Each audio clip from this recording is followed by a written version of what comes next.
Hello and welcome to the Organic Gardening Podcast. I'm Sarah Brown and I'm joined by Chris Collins. We both work here at Garden Organic. We're here to give you advice and tips on organic gardening. So, what have we got for you this month? Chris joins Garden Organic's head gardener, Emma O'Neill, for a sneak preview of our new organic demonstration gardens, open to the public in July. In our listeners' postbag, we discuss whether cardboard is safe to compost, are organic slug pellets okay to use, and how to sex up a cucumber flower. And yes, Anton will reveal all for you cucumber fanatics. But first, I want to send a big thanks to all our listeners who've been posting 5-star reviews. Here's a shout out to Lindsay in Cornwall and Agatha across the waters in the US. It's a huge privilege to have such a devoted audience, and I know we wouldn't be Gardening Podcast of the Year without the support of you lovely listeners and subscribers. Don't be shy to share a review. We love hearing from you. I'd also like to thank our brilliant sponsors, the Organic Gardening Catalogue. They're proud to offer a complete range of organic gardening products, from seeds and plants to equipment. I see, for instance, that they've got really neat netting solutions this month to keep the hungry birds off your precious crops. So shop online at organiccatalogue.com. And if you're a member of Garden Organic, you'll get 10% off. So now I've got my wellies on to find Chris in the potting shed and discuss what's going on this month. Morning, Chris. How are you? Morning, Sarah. I'm good. How about you? I'm fine. A little bit damp, but I'm fine. Did you know May was the wettest on record? How bizarre, because April was one of the driest, wasn't it? So, and the elements are really throwing at us gardeners at the moment.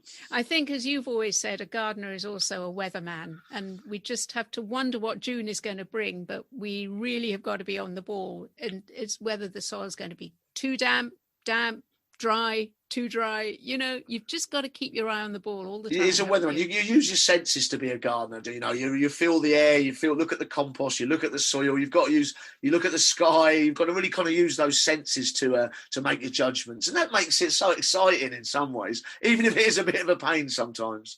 Well, Chris, before we start talking about what we should be doing in our gardens, I just wanted to share with you the most wonderful thing. We have had over 250,000 downloads of our podcast since we began. That's absolutely brilliant. And you know what? Thank you for everyone who takes the time to listen to it, because it means a lot to us, doesn't it, Sarah? It really does. Oh, huge amount. And I love the fact that I look at the analysis of it, and we've got listeners all around the world. We've got Leeds, we've got Brisbane, we've got Dallas. It's just fantastic. Dallas, I'm wondering how they're getting on with my Cockney accent, I must admit. I'm sure they're doing fine. But what I like is the fact that we're helping to spread that whole organic message. Oh, it's brilliant. And, you know, and please do, if you've got any questions or want to ask us anything, please do get in touch. You are part of the Garden Organic podcast family at the end of the day, and we love any kind of interaction. And we're very, very chuffed that we're getting this listenership. It's so good. Well, moving on from that delightful statistic, let's just have a look at what we will be doing, you think, this month. I'm going to start by saying, actually, Chris, because we've had this cold, wet May, my plants feel very slow to grow. My tomatoes, for instance, are really still only a few inches tall. I don't know if you found the same thing. Exactly. I've got chilies that don't seem to have moved. I've got quite a few things. I think plants are very sensitive to what's going on around them in terms of temperature, air temperature, dryness. The soil is really, really important. I mean, there's an intellect to a plant, and I think what they tend to do is they go, well, if things aren't right, why would I expend all this valuable energy? I'll sit tight. I'll wait for better times. Certainly soil temperature is a massive one on an allotment or on an open site. But even my balcony, I've noticed that, stuff is not moving. It's just sitting and waiting. And ironically, I was looking at a past Facebook post I put out the exact same time last year, because they give you this memory sort of option. And everything was far, far more in front than it is at the moment. You can actually see quite a big difference in growth rates. So plants will sit and they'll wait. And the danger, of course, is that we are creatures of habit as human beings, and we tend to think, oh, it's May, it's going to be hot and sunny, it's spring turning into summer, I need to be out watering. And I know for a fact I'm overwatering at the moment. I'm exactly the same. And you know what's amazing in it? And it doesn't matter how experienced you are, you get habitual. You do things out of habit. Even feeding, normally I'm on liquid feeds, I'd be starting much, much earlier than I have done this year, but I've just kind of looked at stuff and gone, no, you're a small plant. You don't need gallons of water. I don't need to feed you a lot yet. I've got to wait for you to be happy, for you to start showing your happiness through growth, and then I can start adding more water and thinking about feeding. It's so intuitive, isn't it? And that's what I love about organic growing, is that you really, really are in touch with what the plant is doing and what is happening all around it as well. It's my biggest argument for being an organic grower is I think I've never bonded so well with my plants as I've done since I've become an organic, because the observation levels are so, that's how you play the game. You're out, you're looking closely, and then the feedback, the growth, the bonding with the plants is much greater. I really believe that. So true. And talking about plants not growing well, I don't know about you, but I had some seed sowings that just did not work this year. They just didn't germinate. And I guess what I want to say is, don't panic. We all think we should be sowing seeds early in the year, and now we're into June and it's too late. Actually, it's not. There's plenty of time to try again. For a start, the soil should have warmed up by now, and with a little bit of rain and the sun's warmth, that's the perfect conditions for germination. So go for it again. If your carrots or French beans didn't work, do it again. You've got plenty of growing time left in the season. Oh, absolutely. It's a myth that you have to shove it all in the springtime, isn't it? It really is. And also you kind of, by continual sowing, especially with the quicker crops like salads and spinaches, you get that perpetual motion. So you can harvest and then get the next lot on the go, harvest, get the next one on the go. And I think seed sowing is probably one of the most enjoyable parts of being a gardener. So indulge it, I would say. And you'll have failures. I've failed quite miserably with cucumbers this year. I sowed them a bit earlier. It's been a bit too cool for them. I probably overwatered them a little bit. I've sown them again. They're up already. I've got my next batch coming in. The curious thing is I've got this bumper crop of cabbages on the go because every single one germinated. So Christmas is just going to come early. There's cabbage coming out, cabbage soup all around. Funny with brassicas, isn't it? Because although if I think of the one group of plants that tends to get attacked the most, butterflies, pigeons, all this kind of stuff, but they're actually very viable seed. You can get a lot on the move quite quickly, can't you? It's very easy to overdo it with the brassicas, because you tend to get a high germination rate, don't you? I think we have to learn to eat them earlier. Get in there before the pigeon. Get in there before the caterpillar does. Well, it's true. And also I know quite a lot of people, you can eat the young kale leaves, that kind of stuff. There's no reason why you can't be adding that to your dinner quite early in the game, is there? Yeah. And actually, talking about brassicas, that brings me on to what's going on this month in terms of pests. And there's plenty, because it's party time, frankly, for a lot of pests. So, for instance, the cabbage white butterfly will be laying its eggs on my little cabbage plants for sure. So I need to cover them I use a very fine mesh, and that prevents the butterflies getting in and laying their eggs under the leaves. Similarly, my strawberries are coming on beautifully, actually, despite the cold weather. They're flowering and they're beginning to form fruits. So I'll be weeding them, watering them if needed, and then placing straw under the berries to lift them up off the damp soil.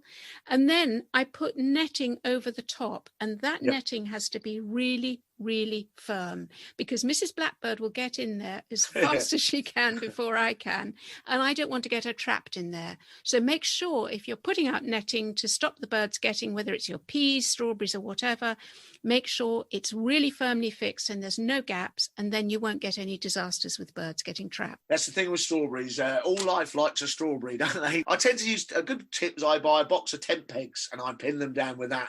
And you pin them down quite tight intervals, and that keeps it really tight and firm, and you kind of avoid that problem. Yeah, I've seen people bury their mesh actually into the soil, so it goes down below soil level, which is fine. That just makes it a little bit more difficult to access the plant if you need to get inside. Yeah, I was going to say, I get, obviously, my dreaded horsetail will be coming through my strawberries, so I kind of need to whip it up and get in there and pull it out. The thing about strawberries will be interesting this year, because we had such delicious strawberries last year, but we had a very hot spring. So I'm curious to see what they taste like this year, coming back to the weather. I'll keep you posted. I'll let you know. Yeah, thank you. So what other pests are we seeing? I'm going to talk about aphids, because I suspect once the warmth of June starts, the aphids will come in their droves because they love the warmth and they love the young growth. Now, we always say, first of all, don't reach for the bright red bug spray. Of course you mustn't. Don't poison them, because if you poison the aphids, the chances are you're going to poison the other off-target insect. And we also say don't panic when you see an aphid, because aphids are actually a part of the food chain for things like birds feeding their young. And you've got you think things like ladybird larvae and hoverfly larvae, they'll get through 500 aphids a day, those. They really are, they will control it for you, because you just got that food chain going on, basically. Yeah. Chris, I just want to share with you 3 amazing facts that I've recently found out about aphids. These made me smile. Okay, first of all, did you know that female aphids don't need to mate in order to reproduce? They don't have to get off with anyone. They just give birth to live young themselves. So this makes boosting numbers a lot easier. So it also is amazing is you can get 3 generations of aphid in one female aphid as well. They're nice, like Russian dolls. Okay. Okay, next one. Aphid poo tastes sweet. At least not that I know. I haven't tasted it myself, but ants enjoy it because it's made up of excess sugar from the plant sap that they feed on. So the ants will actually farm aphids. And by farming, I mean they get them together so that they can milk their sugary poo. Quite like that one. Yeah, that's good. And then, that's also a problem because you can get sooty moulds coming in so you kind of get a knock on. Yeah. And then finally, aphids release alarm pheromones when they're under attack. And this is to alert other aphids nearby. But ladybirds have learnt to recognise this alarm call and use it to seek the aphids out for an easy meal. I think what I love about it is there's this interchange going on right under your nose, which you probably aren't even aware of. Yeah, don't destroy the thread is basically it. And, some things are amazing. You don't need pesticides. Get a fennel, let it flower, let the hoverflies come in. Hoverfly larvae will eat 500 aphids a day. They're ravenous. You can let them do the work. Okay, I think we've learnt enough about aphids now. So I'm going to move on to tomato plants. And the reason I want to talk about those is that they appear to be really quite healthy, except some of the lower leaves have either gone yellow or some of them have gone purple underneath. Have you experienced this, Chris? I have, yeah. The purple I've experienced quite a lot of. And I think that's due to fluctuations in day and night temperatures. So if you get a particularly cold temperature at night, there's a plant defence system there that's happening. Yes, we've always talked about hardening off, making sure you're adapting, protecting your plants at night, airing them through the day. You'll greatly reduce that. Sometimes a purpling of leaf can also indicate a potassium shortage. That's another thing that can maybe cause it. So maybe a little bit of liquid feed, a bit of Bocking 14 comfrey might solve it as well. I think the important thing is to remember that the plant itself isn't unhealthy. This is not a disease. This is the plant navigating its way through this interesting, tricky growing conditions. Yes, exactly. Another thing, Chris, that I've been looking at are my herbs, because a lot of them are coming into flower this month. And the flowers are beautiful and they're absolutely loved by bees and butterflies. What I tend to do is I cut some of them, because by cutting the flowers off, I'm going to encourage fresh growth, which I can use in my cooking. But I leave most of the flowers on them because, as I say, for the beneficial insects, the pollinators, they will just love them. Yeah, lavender bush or something like that is absolutely covered, isn't it? It's when they're in flower. Absolutely, you can hear them buzzing almost, with bees. So, Chris, what's going on down in your allotment? Well, it's loads going on down there. It's been a slow start, hasn't it? On some of the gardens I've looked after, I'm quite busy in those as well. This is the time of year I'm still propagating. I'm big into my propagation. You can still do softwoods now, although it's coming to the end of the season.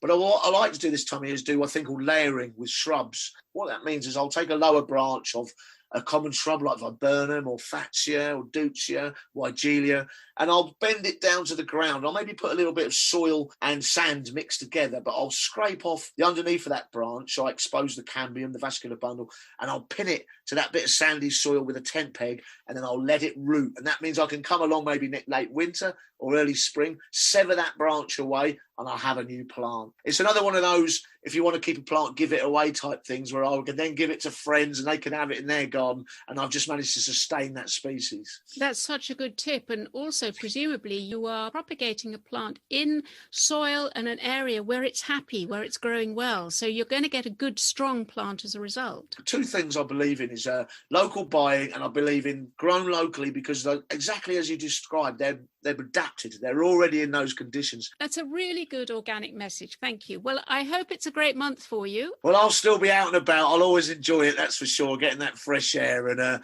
I'm always grateful for my passion for gardening, Sarah. And also, Chris, we've got these lovely long days in June. You know, it is the longest day, isn't it? So you've got every excuse to be out until 10 o'clock at night. Brilliant. All right. Bye-bye. Bye-bye. Cheers, Sarah. Bye-bye. Garden Organic's own gardens have been at Ryton in Warwickshire for nearly 40 years. Last year we downsized, giving us the opportunity to create a whole new set of growing spaces for visitors to see the organic growing principles in action. Chris went along to meet Emma O'Neill, the head gardener, for a sneak preview of the gardens. Perhaps I should warn you, listening to an outside broadcast can be challenging on the ears. Bear with us as wind, aeroplanes, even birdsong all have a way of getting in on the conversation. And who knew gravel could be so crunchy? So here I am at the Garden Organic demonstration garden. It's a lovely day. Everything's growing. It looks very beautiful. I'm here with Emma O'Neill, the head gardener here. Hi, Emma. Hi, Chris. How are you today? You good? I'm good, thank you. Well, you've done an incredible amount of work here, haven't you, over the winter, really? And it was you started from scratch, and I know because I came down to give you a hand a few times, and it was full on. Well, congratulations to your garden team, yourself, and obviously the volunteers as well who worked really hard. It's going to show people organic practices, yeah? Yeah, that's right. So it's been built specifically as a demonstration garden rather than a show garden. And so it's to demonstrate all the organic principles, really. Right, so we're going to have a walk around and have a look at all those, aren't we? You're going to guide me through. Just tell me a little bit about the structure of the garden, though, how it's laid out, how you've gone about that. So we've set it out into areas. So we've got the potager, which is the fruit and veg area. We have our ornamental area, which is all floral. We've got a container garden, a space that we're hoping to use as an outdoor learning, wildlife area which incorporates a pond, and then we have a glass house in the centre, so we're lucky enough to have that for propagation. And where we are now is what we consider our working area, so our nursery bed, shed, compost, polytunnel. Right. So it's a great place to start, isn't it? Because there's lots going on here, isn't there? That's amazing. There's loads of stuff going on. But obviously, all organic gardeners, rule one, take care of your soil. And so we're here at the compost bays. Describe what you do with these a little bit. So we're lucky enough to have 6 compost bays, and basically we just compost as much as possible. So any vegetation, any time we mow the lawn. We have now got a small shredder, so anything that's a bit thick we're trying to shred down, because that will obviously get the decomposition going quicker. And we regularly turn the compost heaps, and the turning obviously just helps speed up that process and mix it up. Sure. And so you turn it to get that more distribution through it, basically. Yeah. And the air into it as well. Do you like the air to get through it, I suppose? Yeah, you need the air to get through it, and we tend not to cover it. Right. That would just be let it degrade in its own time. Yeah, I mean, it's a bit of a misnomer to say that it's fast compost, because it will take a while. I mean, but we have had compost that's ready sort of between 6 and 9 months, but then we've really turned that sort of every month. So the little miracles take patience, because it is a bit of a miracle, isn't it, compost? Yeah, yeah, it is. It's fascinating. And I mean, it's especially good when you see the brandling worms in it. Yes. When you're turning it, it's teeming with life when you have a real close look. It's incredible, isn't it? It is a whole ecosystem in its own right. Yeah, it's fabulous. And so obviously the reason you're composting is to keep that soil health. So I always kind of think of compost, it's like black gold, isn't it? It's so important. You have to use it quite sparingly and be targeted to it. So what will you use when the compost is finished? Where will you target it? We tend to use it mainly as a mulch, but also sometimes, so I mentioned earlier we've got a container garden, so we will probably mix it with some regular bagged compost just to give it a bit more oomph, really, a bit more depth to it. But mainly we tend to use it as a soil improver. Right, okay. And that's quite important, is it? Because it releases its goodness slowly, as opposed to if we were using artificial fertilisers, you just get that blast, don't you? But compost gradually feeds the soil. That's very important. Yeah, it's a slow release, and obviously the worms and the other little creatures in the soil will be taking it down, mixing it in. For those people that practice no dig, it's even better because you're not having to do anything with the soil structure. Well, that's an important point. Tell us a little bit about no dig then. So this year in the potager, we're running an experiment where 2 of the beds on our 4 crop rotation are going to be no dig. We're experimenting, one, to see if the yield's better, also to see if actually the microorganisms are better underneath that soil, and also just generally to see if it's any easier.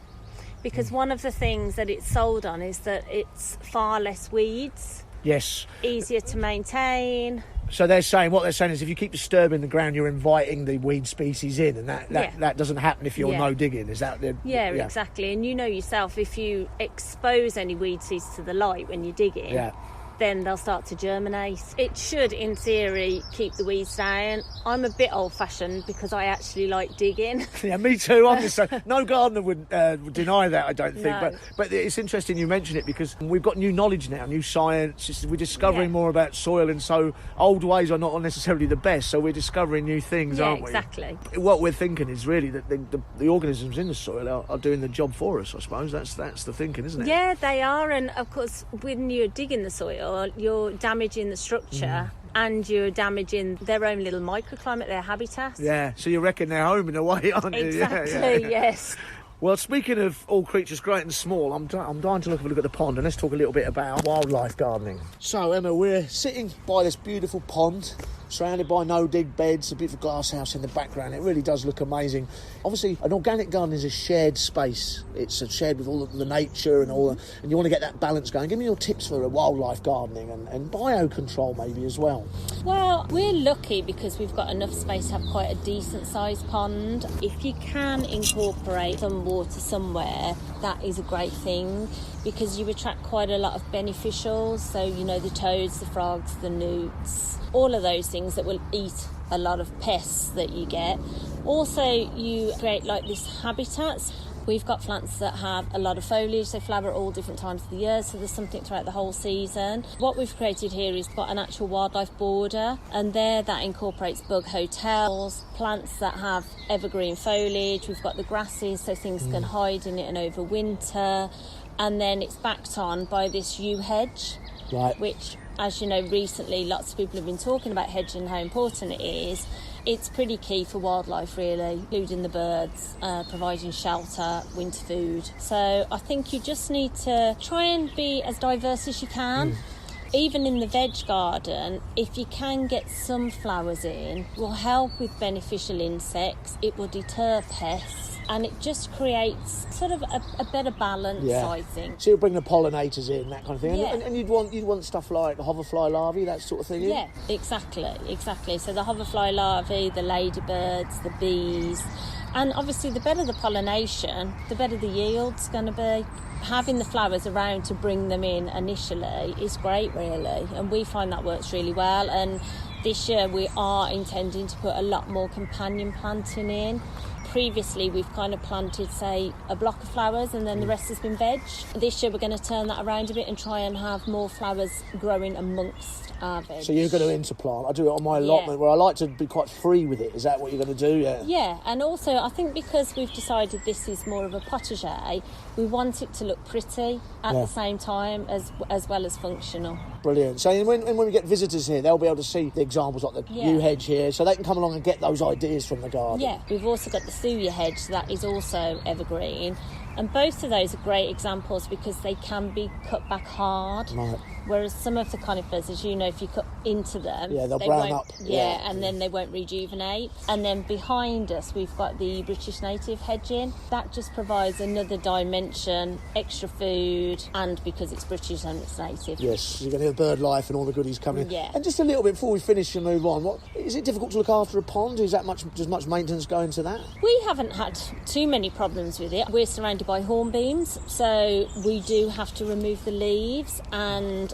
at the height of the leaf drop we did put net over it because we were just getting so much. A lot of people worry about things like blanket weed and duckweed. To be perfectly honest, I probably don't know anybody who's not going to get something like that because if you're getting wildlife in, they bring it in. But I think if you've got oxygenators in, marginal plants, then you're going to really limit that. I mean, one of the top tips, if you do have blanket weed, is the barley straw is quite good if you have a little bit of that put in your pond. But generally, we've been very lucky. The one thing I would say, though, is not to panic if the water level drops and then fill it up with tap water. Because you really then change the balance of the pond. So you're talking about pH and that kind of stuff, aren't you? Soft water, hard water. So you really need to wait for the rainwater to do it. If you've got water butts that are collecting rainwater, obviously you can use that. But also the wildlife that's in the pond adapts. So it adapts to those changes in level. If you're then adding something else into the mix, you can upset the balance. Sure. So it's a natural for the pond to drop, isn't it? It's natural to do that. Yeah. And when it comes to wildlife, I see at the back end of the pond you've got a lot of pebbles, and that's access, isn't it, to allow frogs and stuff, and you need to have some sort of slope to allow access in. Yeah, you've got to have a slope, really. So we've called it our beach. So you can see the pebbles on the top, but actually there's quite a lot under the water as well. And then at the opposite end, we've got these irises, which they can clamber onto. So it's really important, because you will get things drowning otherwise, which is really upsetting. Yeah, sure. Well, it looks amazing. I mean, if I just describe for a minute, it kind of got this beautiful herbaceous planting that swoops around it, and then that goes along in a border, which is in front of the yew hedge. It looks really nice, and it's all really looking healthy and alive. You're doing something right, mate. Well, Emma, we've moved on, and we're now sitting in, this is the container garden area, and I think the classroom area, some herb raised beds as well, very beautiful. I'm sitting on a recycled bench, and that kind of gives me the opportunity to talk about, obviously, a big part of organic garden, one of its principles is how you utilise materials and make sure you're recycling. And tell me a little bit about how you do that in the garden. What we tend to do here is we recycle all our plastic pots, and if you look after them, which really is trying to just keep them clean, store them somewhere that's safe. If they're out in the sun too long, they will get brittle, because that would be the worst thing. If every time you had a planting you then threw the pot away, you're adding to the problem. So if you can clean it and then reuse it, that's ideal. And in a way as well, I suppose a big part of recycling is the way we reuse our seed here, isn't it? The Heritage Seed Library, in a way, making sure we keep heirloom plants going. You're very involved in that as well, aren't you? Yeah, well, we try to showcase as many of the heritage seed varieties as we can in the garden, to promote them and to, as you say, keep them going. Any sort of seed saving is another way of recycling, really, and then you're not having to buy. We're not getting carbon footprint, shipping them in from other places. We're keeping it inside the garden. Of course, the other thing that you reuse is the rainwater. So we touched on it earlier. So we have water butts here. We make our own feeds here. So obviously most people will know that Garden Organic is synonymous with comfrey, the Bocking 14. So you literally stuff your drain pipe with the leaves, weight it down, and then as the rain goes through, you put a little jar on the bottom of this drain pipe, and it produces this feed. Very good balanced fertiliser, thanks to Mr. Hills, our founder. And then that brings me on quite nicely, I think, to the fact that you can't use any pesticides here, any of these horrible poisons that a lot of get used in our amenity areas. What challenges does that throw up? Because it's very easy, isn't it, for someone in the back garden to go, well, I've got a weed, I'll just murder it. Obviously, we're not in the business of that. I think patience is key. If you've got the pest, you will get the predator. Now, if you try and get rid of that pest straight away, you're not going to then get the ladybirds in or the parasitic wasps. So you do need to be patient. That isn't to say don't be vigilant. So I suppose in a way that waiting for nature to do its thing is key, isn't it? Definitely. Under glass it's harder because obviously you've got an artificial environment. Yes. And it kind of it changes the equation, doesn't it? Yeah. Purely. Yes. Well, we're just going to have a little walk around the last part of the garden, which is the big planting beds behind here, and we can talk a little bit about the design. Everything's growing away. But it is a demonstration garden, so tell me about what's going to go on here and how it's been designed to accommodate that. Yeah, so basically this is the ornamental area. One of the things this was designed for really was so that when you'd been in the fruit and veg area, that this would be a place you could come and reflect on, but also it's key to demonstrate to people that you can grow ornamentals organically. Right, okay. Because they kind of get left out, don't they? It's all veg, and I get a bit frustrated by that because gardening's a much bigger subject. Trees, lawns, whatever. Yeah, of course. Yeah. And I personally am more passionate about the floral side, and we've tried to design this really in line with how the soil and the seasons affect it. So the middle bed is very, very hot and dry all the time, so it has a sort of tropical feel to it. And then the furthest bed is far more in the shade, so we've chosen plants that suit those environments. And the beds are planted to suit the climates. There's the microclimates of each situation, which is, as a gardener, that's really important, isn't it? Yeah, you'd be amazed at how one bit of your garden has got a completely different microclimate to another. We found the bed that was in the shade actually had so much more water. So it's holding it more, holding on to it, because one of the things we put in there, I think it just does not want to tolerate the wet. So it's all a learning curve, and that's sort of what we want to get over to people as well.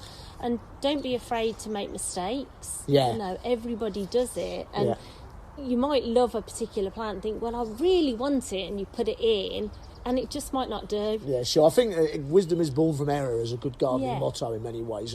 And I think coming here and looking at this, you can see all this in operation and you pick those ideas up, don't you, and things to try. And they've got the pathways around here. It's very well designed to get groups of people in, isn't it? And then the classroom will be mainly over by the other side of the garden, by the glass house, won't it? So people will come in, be able to walk around and then go and attend classes. I know you've got me up here to do one on container gardening. Yeah, so it's been designed so that actually you will be taken on a tour as opposed to individuals just popping by. Really, we want to be able to impart our knowledge. Yeah. So we will be taking you round. Brilliant. What a really good example of organic demonstration garden, isn't it? That's what it is. Yeah. You and your staff have done really, really well. I know how hard you've worked on it, I really do. And I'm excited for people to come along and see it and experience it. And like I say, various people are doing talks. You'll be doing some, I'll be doing the odd one. And so if you want to find out more about that, keep an eye on the website, www.gardenorganic.org.uk, because we'd like to see you here and you've got to come and see this wonderful garden. And thanks for your time, Emma. I really appreciate it. Thank you. All right? Excellent. I couldn't agree more with Chris, but before we leave the gardens, I wanted to have a quick word with our project supporters, Ryton Nutrition. I caught up with Cheryl Thallon, Ryton's founder, to thank her for their generosity in funding some of Emma's planting. It's a quick thank you, and if you want to hear more about some of the herbs they chose, I'll be joined later this month by Ryton's head nutritionist when we discuss the importance of vitamins and supplements in our diet.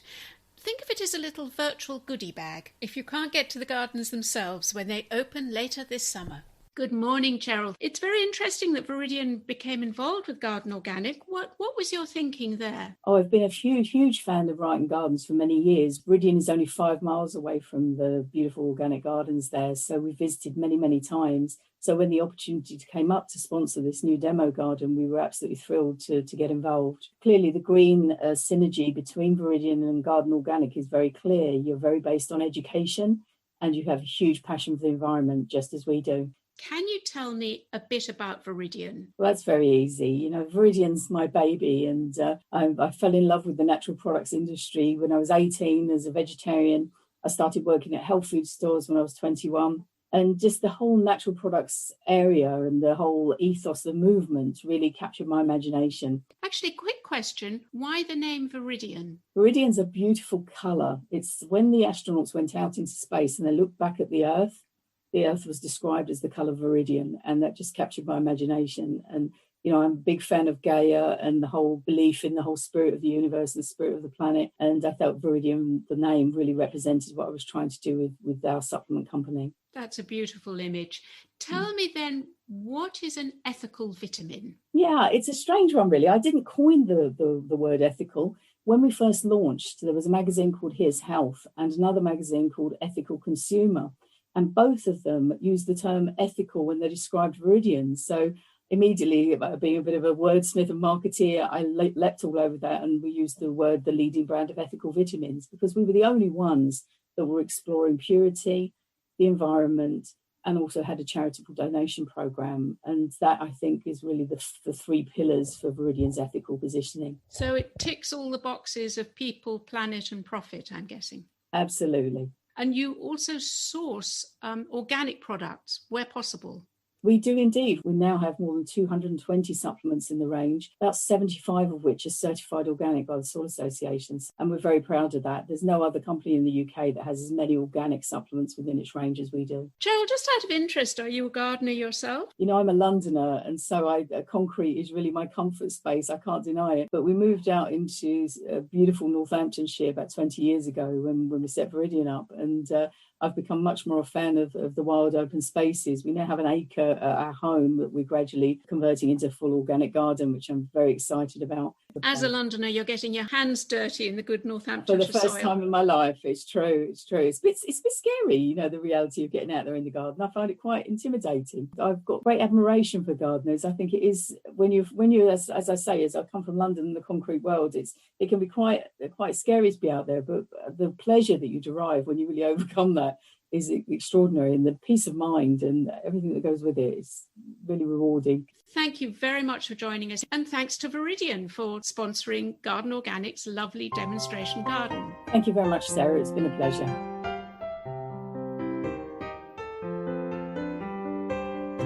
And now it's time to open the post bag. I'm joined as usual by Chris and our colleagues at Garden Organic, Hannah and Anton. Morning. Hello. Hello.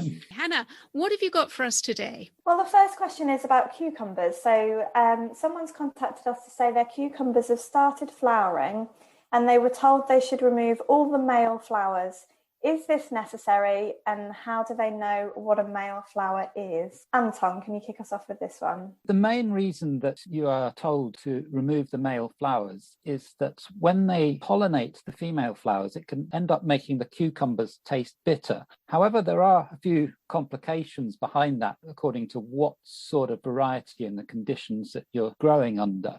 So with indoor varieties, a telegraph is one that's quite often in a glass house, you are advised to remove the male flowers. However, if you're growing an outdoor ridge type of cucumber, such as Marketmore or Crystal Lemon, those really nice sort of yellow spiky cucumbers, then you're advised not to remove the male flowers, just to leave them on, and the bees will help to pollinate them. Do they not taste bitter, Anton, if you leave them, even though they're growing outside? They're fine, they're okay.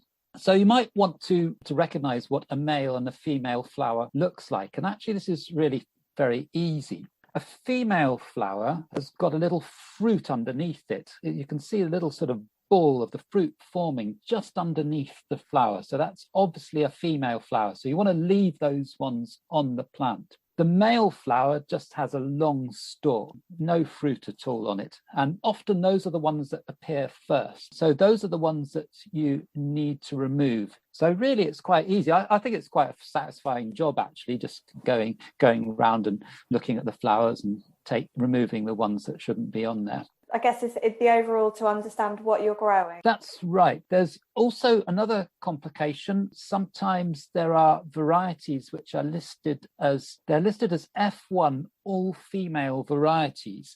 These tend to be more sort of recently introduced, like Bella or Diva are two types. And those ones do not have any male flowers on them. They produce all female flowers, so you don't have to worry about them. However, you have to be careful not to grow a ridge cucumber next to one of these, because obviously if it's producing male flowers, it will then fertilize those all-female flower varieties, so they will end up tasting bitter. So the secret is to read the seed packet clearly. Chris, are you a cucumber grower? I've got quite a lot. Yeah, I grew some amazing cucumbers last year because it was a warm summer. This year has been a little bit different. We've had much cooler weather and I've got a completely different problem.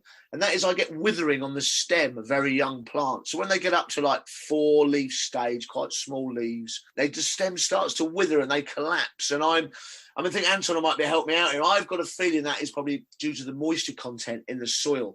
I think I've overwatered them. And I think what happens is you kind of go down the allotment and you water things. You might have overwatered them. And because the temperature's so cool, the moisture's sitting in the pot, sitting in the compost, and then causing that plant some problems. Yeah, cucumbers are quite susceptible to fungal diseases at the base, like a sort of damping off. There's two things, really. Like you said, it's the overwatering that you have to be really careful of. Cucumbers need watering little and often. And I think with the sort of damp, cool weather, we tend to get into habits of always putting the same amount of water on, but this year we really need to put much less water on because it's been such a cool spring.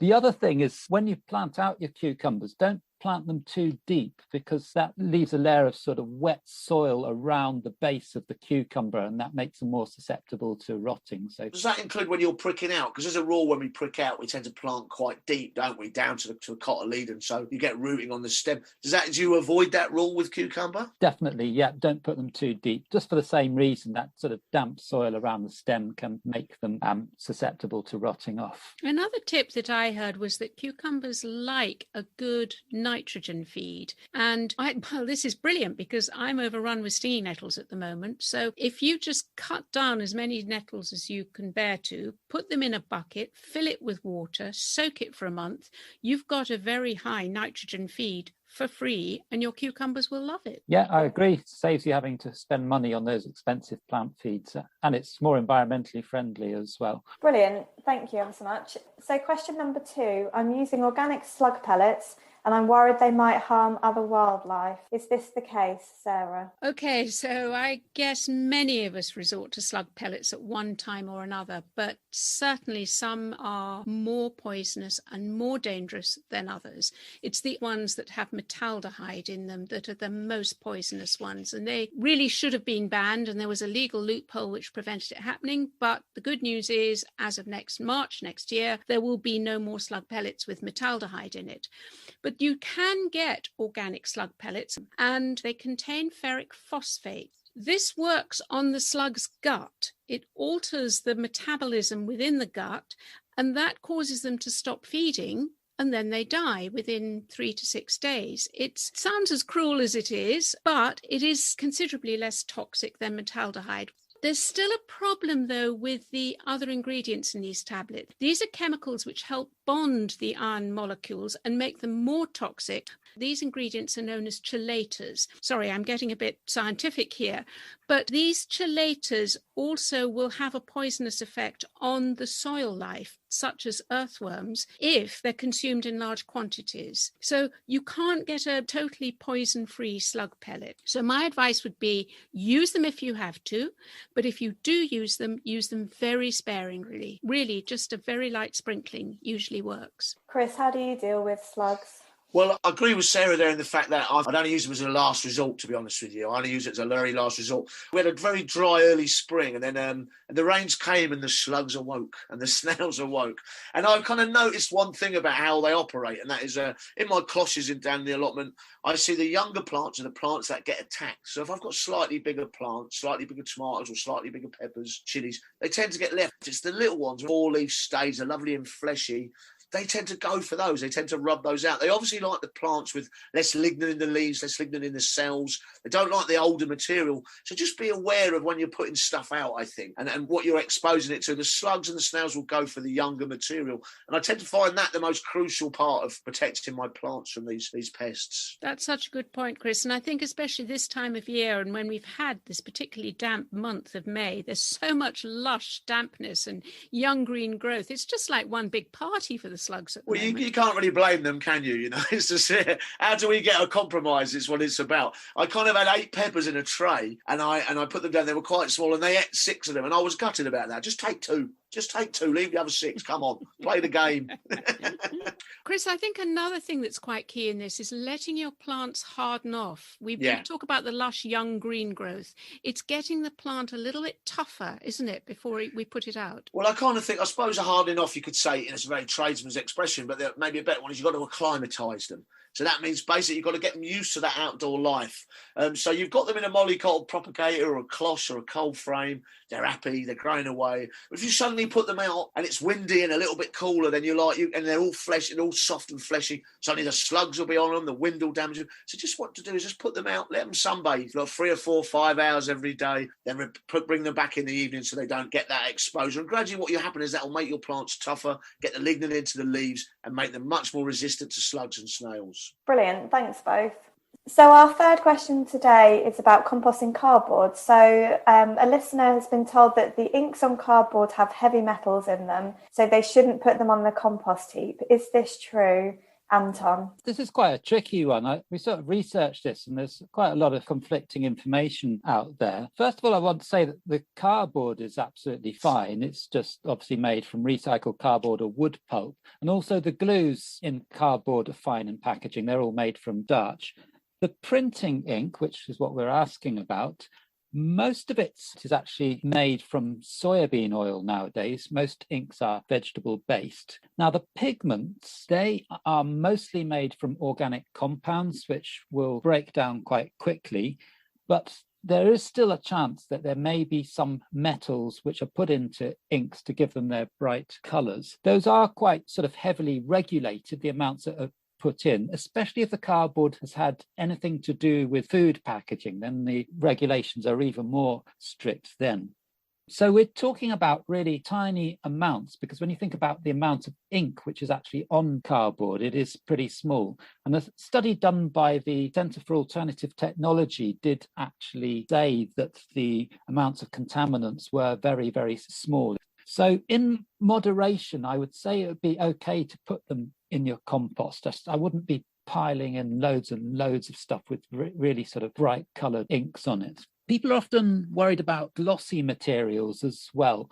And I would be pretty reluctant to put glossy materials in because they take a long time to break down just because they're sort of resilient to water. And they may have also been plasticized, which you definitely don't want to be putting into your compost. The thing about cardboard, I always think, Hannah, is that in some ways, it's a win-win, isn't it? If you follow the mantra of reduce, reuse, recycle, you're reusing something that has actually already been made from recycled material. So it just sort of ticks all those boxes. Would you agree, Anton? Yeah, it's a bit of a strange one because when I've sort of spoken to local authorities, they say that it's actually better to be putting a cardboard back into the recycling stream to keep it in that stream to prevent you having to make more cardboard. However, cardboard or paper is a very useful source of brown materials in your compost if you're producing too many green materials. So I would say firstly put it in your recycling, but let's say you've got a bin full of grass clippings, then balancing it out with little bits of cardboard or paper then really helps. That's really interesting because I'd always thought that as much as you can deal with kind of yourself on site, the better. It helps reduce your carbon footprint,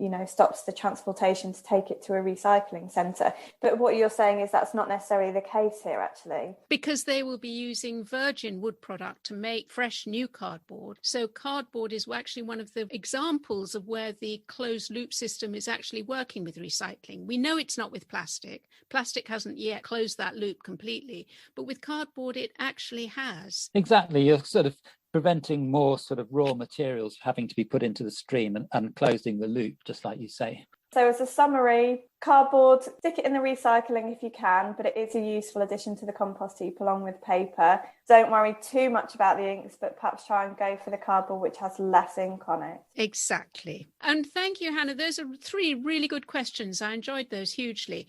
It's always good to get questions from listeners, so please do feel free to email us at podcast@gardenorganic.org.uk and we'll see if we can fit it into Hannah's post bag. We really do love your questions. Believe it or not, don't be shy. Come in, send us your questions. We love answering them. It makes us feel wanted, doesn't it, Sarah? And it keeps Anton on his toes, and that's always a good thing. Okay, guys, thanks a lot. Bye. Bye. Bye-bye. Cheers. Bye.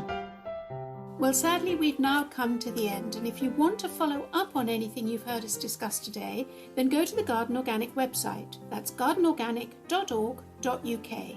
Why not check out becoming a member? You'll enjoy our dedicated gardening advice team, get our magazine, and you'll help us spread the organic word. It's also a great present for anyone you know who loves growing the organic way. Coming up in our next episode, I thought it would be fun to investigate some of the herbs in our new gardens. So I'm joined by Viridian's head nutritionist, Jenny Carson.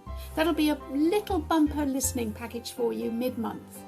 And in July, Chris and I are back, this time investigating just how sustainable is your local garden centre. Have a wonderful month of June. Enjoy every moment in your growing space, no matter what the weather brings. And thanks for listening. Bye for now. Our thanks to the Organic Catalogue for sponsoring us and to Kevin MacLeod for the music.